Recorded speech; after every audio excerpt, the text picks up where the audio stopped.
Le trompe-l'œil est l'art de tromper nos sens, de peindre si vrai que la main croit pouvoir toucher. Cette fascination est aussi vieille que la peinture elle-même. Dans l'Antiquité grecque, on raconte un duel resté célèbre. Zeusis peint une grappe de raisin si réaliste que les oiseaux se jettent dessus.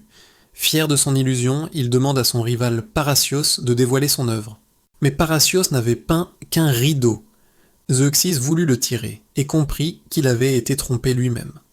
Le trompe-l'œil, ce n'est pas seulement l'illusion, c'est l'illusion qui piège même les initiés. Les Grecs en avaient posé le principe. La peinture peut rivaliser avec la réalité. À Rome, ce principe devient un art total. Dans les villas de Pompéi et d'Herculanum, les murs s'ouvrent sur des mondes inventés.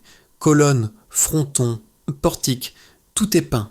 Les peintres romains imitent marbre et architecture, créant des espaces plus vastes que les murs réels. C'est ce qu'on appelle la seconde manière pompéienne. Les fresques transforment une pièce fermée en un palais ouvert vers des jardins ou des temples imaginaires.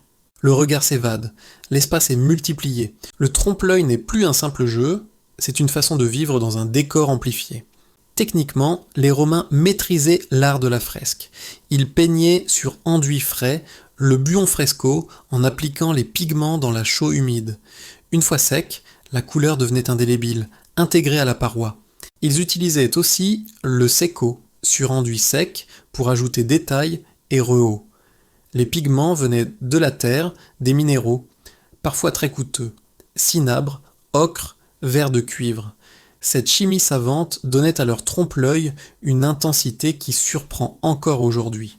Certains murs de Pompéi montrent même des étagères peintes avec des objets, des oiseaux perchés, des rideaux entr'ouverts. Le spectateur, invité à croire, entrait dans une pièce plus riche qu'elle ne l'était en réalité. Le trompe-l'œil romain est à la fois décor, illusion et symbole de raffinement. Mais il est aussi un moyen économique. Peindre du marbre coûte bien moins cher que de l'importer.